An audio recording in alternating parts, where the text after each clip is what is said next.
So I would like to invite the second speaker for our session on the leadership, Gilbert Ghostine. Gilbert, who is the Chief Operating Officer of Firmenich, who came to speak from Switzerland. So please help me to welcome Gilbert. Thank you, Katja.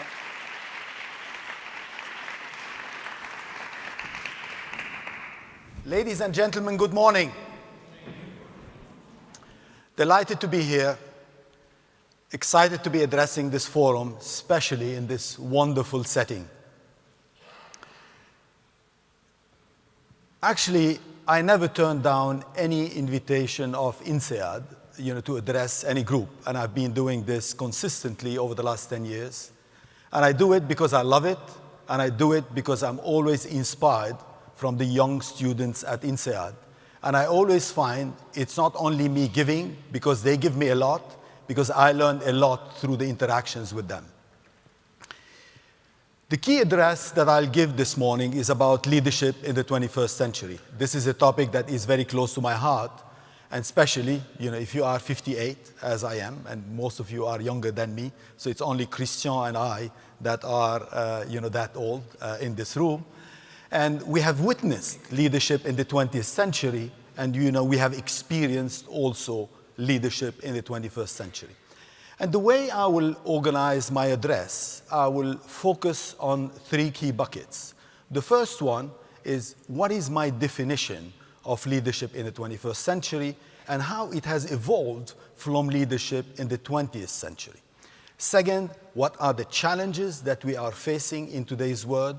And third, what companies are doing and how are they stepping up to address these challenges. And I will share with you some examples on how in the company I run, Firmenich, how we are leveraging science, how we are leveraging technology to address some of these challenges. If I can just engage you a little bit, how many of you know a little bit about Firmenich or have Googled the company that I work for? Can we have a show of hands? Okay, so not too many, maybe 20, 25% of the room. Well, let me tell you what we do. What we do, we are a company that creates emotions and leverage the art of smell and taste for the well-being of society. We have been doing this for the last 124 years. Our company was established in a garage in Geneva back in 1895. And we are the #1 privately owned perfume and taste company in the world, and our net revenue by the end of June 2018 was 3.7 billion Swiss francs. These are a few facts about our business. We have grown last fiscal year by almost 10%, so double digit. We are the #1 company in fine fragrance in the world, so parfum, eau de parfum, eau de cologne. We have 100 perfumers. And what is important about perfumers, and this is what is great about our business, it's a very refined and sophisticated métier. You have more astronauts in the world than you have perfumers. At the same time, we are the #1 ingredients company for the fragrance and flavors industry. What is interesting here is that the amount of investment that we do in R&D. We invested last fiscal year 370 million Swiss francs, or US dollars, in research and development. We have 3,100 live patents. We are a company that has the privilege to receive a Nobel Prize back in 1939, and science is at the heart of our company. We have 58,000 proprietary molecules, and science is at the heart of what we do. At the same time, we are very, very embracing for sustainability. So it is part of the DNA of our business. We are family owned. We have announced this year that we will be 100% gender equal qualified by the end of this calendar year, And I guess that we will receive this certification in 2 weeks' time, and I will share with you more about it later. 40% of our leaders in the business are female, and at the same time, 40% of our colleagues around the world, of our 7,000 colleagues around the world, are female. So our female colleagues are equally represented on our management, and at the same time, I feel privileged to have 1/3 of my executive committee as female, and the 3 ladies that are on my executive committee has been recruited by me during my tenure as a CEO. Talking about luxury, we feel very proud of the brands we create, and we have been the most awarded fragrance company this fiscal year. Some of the brands that our master perfumers were behind, like Gucci Bloom, who was the most awarded female perfume in New York, in Madrid, in Milan, and in the Middle East during the awards. And at the same time, a brand like Givenchy Gentleman that was awarded as the most male perfume in France and one of the most successful brands. Other brands like Scandale of Jean-Paul Gaultier or Armani Privé, or even Glossier You, that is one of the strongest, phenomenal millennial brands in the US. Now, the reason I'm talking about fine fragrance is because this is a part of the business that we cherish and we keep nurturing. This is why we were the only company and the first company who has created this EcoScent Compass. And this EcoScent Compass is around measuring the sustainability of perfumes. So remember, you're talking about very refined and sophisticated industry. You have more astronauts than you have perfumers. We need to nurture this industry. And this is a good tee-up for my colleague, Juliette Sicot-Crevet, who will be talking at a panel later on about sustainability in luxury. She will explain how we are measuring the sustainability in your perfumes and how much this is relevant, not only for our strategic partners, the customers with whom we work, but most importantly for your consumers. And she shared with me the latest consumer survey, where we could see that the number one priority for consumers today and young millennial consumers is sustainability. This is what is critical for consumers in today's world. And Juliette will talk more about it later on. Now, leadership. Everyone talks about leadership. What was leadership in the 20th century? Leadership in the 20th century was quite straightforward. It was about shareholder value creation, creating more value, shareholder value for your shareholders. And it was all about top line, bottom line, cash conversion ratio. At the same time, it was about inspiring people. And it was inspiring people, through media, inspiring your team, inspiring your audience. And it was, I would say, more like a monologue. And the great model for leadership, I would say, in the 20th century was someone like Jack Welch. Figured out a way to create on a regular basis shareholder value and very inspiring and articulated speaker. Now, leadership in the 21st century is completely different and has evolved significantly from leadership in the 20th century. First, it's not only about shareholder value creation. Now, it is about stakeholder value creation. What do I mean by stakeholder value creation? Here we're talking about inclusive capitalism. Here we're talking about looking after every single stakeholder, your colleagues, your employees, the community in which you operate, obviously your shareholders, your customers, your consumers, all the stakeholders that you interact with, looking after NGOs and making sure that you listen to their requests, engaging with governments, making sure that you are a good taxpayer. All of these are your stakeholders, and you need to make sure, as a leader, you are here to serve every one of these stakeholders. So it's a significant shift from only being obsessed by shareholder value creation to moving to stakeholder value creation. The second element, it has moved from being inspiring people to constant dialogue. As a leader in the 21st century, the camera is always on you, and the expectation is very broad, and you are expected to engage and inspire and engage emotionally all the stakeholders that you engage every single day. And this is why I call it dialogue, constant dialogue. The way you dialogue with your stakeholders in the business, with your colleagues around the world, to make sure that, as Martin was just mentioning, the SCME has the access to the CEO and could engage and could come with their ideas, because most of the ideas are in the business.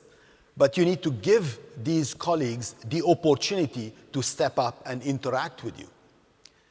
Engage with NGOs to listen what their concerns, explain to them your business model so they can understand better the reality of the world in which you operate, and again, see eye to eye with them.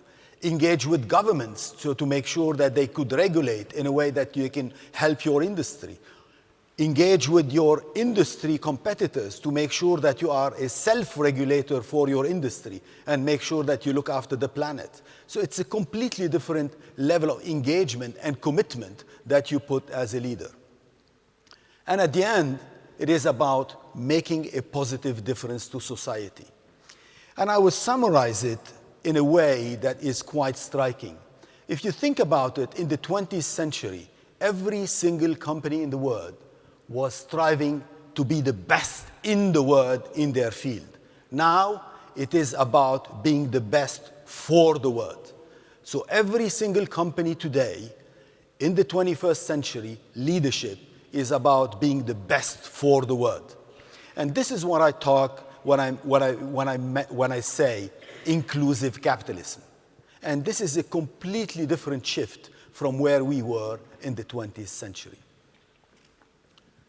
Now, we live in a time of unprecedented prosperity, improvement on health. If you think about life expectancy, shifted significantly. At the beginning of the previous century, life expectancy was 35 years. At the beginning of this century, life expectancy is 70 years, so doubled. A young girl that is born in Germany today will have the potential to live 100 years. So this is the significant evolution that you have witnessed in this century. But at the same time, we still face lots of challenges that needs collective ownership and collective leadership to be addressed. One of them that is very obvious to all of us is climate change. Until this morning, we were watching on TV the fires in California. A few weeks ago, we were seeing the floods in south of France, in Portugal, in Italy. Actually, I received videos last night about floods in Kuwait. But that's the world in which we're living. This is why, climate change is a major problem. This is why everyone was significantly engaged during the COP21 in Paris, where 191 governments, signed this convention. Making growth inclusive. If you think about the world today, you have so much disparities in the world. You have so much inequality in the world, and these gaps, needs to be addressed.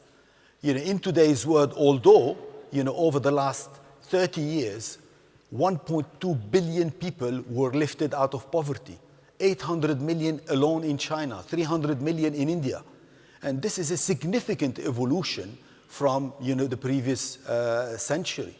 But at the same time, you still have 1 billion people that go to bed hungry every night. While at the flip side of it, there is $750 million of food waste every single year. You need only $250 million to feed the 1 billion hungry that go to bed every night. So this is the level of inequality that exists in the world. At the same time, the other controversy is that you have 2 billion people in the world that are overweight. 1 billion of them are obese. And we know how much obesity have a drag on health, reduces health expectancy by 10 years.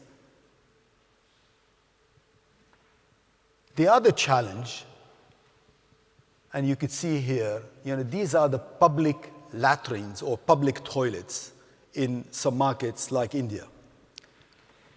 2.5 billion people in the world don't have the luxury to have toilets at home the way I guess all of us have. Every one of us have at least 2 or 3 toilets at home. And 25% of the people in the world have their toilets usually well organized through sewage. 4.5 billion people in the world don't have access to normal and safe sanitation. 500,000 children below the age of 5 every year die because of sanitation issues linked to diarrhea and bad toilets and smelly toilets and latrines. Now, the great news about it is that the United Nations came with these 17 sustainable business development goals. And this is what we call the 17 SDGs. This is so important. And the United Nations came with these SDGs back in 2015. 10,000 companies in the world from 161 countries signed up to embrace the SDGs, which is huge, never seen before. And here, I would like to acknowledge, our friend here, Patrick Chalhoub, the CEO and chairman of the Chalhoub Group, who is on the global board of the United Nations Global Compact in New York, and at the same time has pioneered, the SDGs across the Middle East, and is the first leader of a luxury company in the Middle East that signed up and is creating this momentum in his part of the world. So can we give a big hand of applause for Patrick?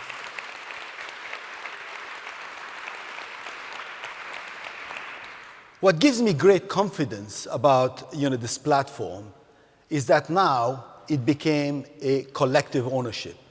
And a collective ownership, while in the past we used to think that, okay, problems in society are not the problems of leaders, of business leaders. This is the problem of governments and NGOs.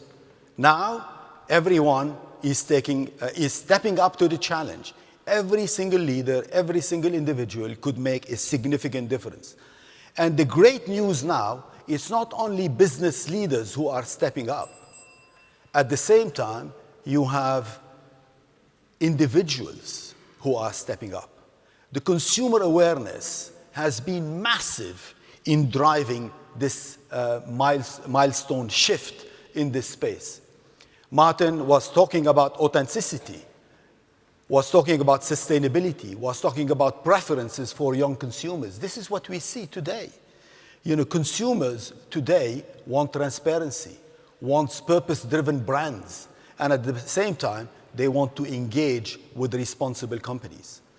At Firmenich, we have 7,200 employees, or I call them 7,200 colleagues around the world. We receive 25,000 resumes every year, and we recruit 850 people. You can't imagine how many resumes we receive from people who want to join our sustainability team, because people want to make a difference. And these are not only millennials. These are also people who retired, who decided that now had a very successful career, but now it is time for them to give back, and they want to engage with responsible companies to make a difference. Talking about consumer awareness, I think this photo here of this bird with plastic in their body that one journalist took somewhere on a shore 2 years ago, stimulated massive consumer awareness about plastic and created a significant momentum. And here I want to compliment Katya and the organizers for having glass bottles, and we could see them everywhere. And I love it, because every time that I go for a conference where I see plastic bottles, I talk to people and say, why? Let's go for glass. Just one point for you to know. Every day in France, we use 25,000 plastic bottles. 25 million plastic bottles every day. Every day, 11 million plastic cups, 8 million plastic straws. Around the world, 12 billion of coffee cups are thrown every single day. But this is driving significant consumer awareness. And when consumers realize it, this is where they will start taking actions. Plastic bags, every minute around the world, 10 million plastic bags are being used. But now that consumers realized that only 14% of plastic is recycled, and that plastic, to deteriorate in nature takes 100 years, and the damage that plastic is doing in society, consumers are starting to take actions. This is why only plastic bags, reduced by 85% over the last 2 years. And so many entrepreneurs came with initiatives, to create recycling plastic. And many companies have stepped up. And I was in Singapore 2 weeks ago for the World Business Council for Sustainable Development, where all the companies are pooling together, to create a circular economy for plastic, to drive more recycling, to make sure they will do better for society. And most of these names you know very well, and they are respectful companies like Danone, Unilever, Coke, Veolia, Mars, Henkel, Nestle, P&G, PepsiCo, Colgate-Palmolive, Target, BASF, everyone, every single leader. You see so many initiatives on plastic these days. It's all driven by consumer awareness, and people want to make a difference. People realize that in our oceans, we will have as much more plastic than fish in 2050 in case we do nothing about it. And people are stepping up, and you have so many initiatives around the world about this. The interesting thing about the SDGs is that the United Nations did run some numbers. If everyone embraces the SDGs could create $12 trillion into the economy every single year and could create 380 million jobs by 2030. And gosh, we need these jobs. Think about the impact and the awareness and how consumers reacted after this Volkswagen Dieselgate. When people realized, the damage of these emissions in the environment, they started making decisions. Consumers started walking away from diesel, governments started regulating, and guess what? In Europe, the diesel cars, will go down from 50% to 5% by 2022. In 5 years, significant. And who has done this? You, consumers. And it is driven by your awareness and your understanding, and all of this is facilitated by social media. Let me tell you what we are doing about it at Firmenich, the company I run, because I can't talk about problems in the world and how people are stepping up, and I don't talk about how we are contributing as a company. Obviously, I was talking about COP21. We were there. We participated, and at the same time, we have decided to make a bold statement there. And our bold statement is that we have decided back in Paris in 2015 during COP21 to announce the boldest goals, environmental goals for our industry. And we set the bar very high then. And one of our objectives was that by 2020, 100% of the energy that we use everywhere around the world will be renewable. And here I'm talking, we are in 100 countries. We have 35 manufacturing facilities all over the world. I'm very proud to share with you that we are now using 100% renewable energy in Europe, in all our facilities, and we are now at 78% all over the world. So we are very confident that we will hit this target by 2020. At the same time, we are one of only 149 companies that signed the science-based targets for 2030. And this is where also, we make a big statement and some bold goals to make sure that, we keep pushing our environmental goals and the environmental standards further. Now, I talked about sanitation and how big is this problem. the fact that you have 2.5 billion people in the world who don't have access to normal sanitation the way we have. I was last week in Beijing, hosted by Bill Gates and the Bill and Melinda Gates Foundation, because they had the first worldwide Reinvent the Toilet Expo in Beijing. And this is where, as a company, we understand smell better than anyone else in the world. We have been doing this for the last 124 years, and we understand it so well. This is why we figured out that we could leverage our knowledge of smell to tackle malodor. This is how we have partnered with the Bill and Melinda Gates Foundation. We have co-invested in a project together 4 years ago to reinvent toilets, and at the same time to counter malodor in toilets. And I feel very proud to share with you, and it was announced by Bill Gates himself on his blog back in November 2016 on World Toilet Day, that we have cracked a new technology. Both of us have invested $13 million behind this research, and we have now a technology that could counter malodor in toilets. And the studies that we have, if 70% of the people will not go into these public toilets because of bad smell.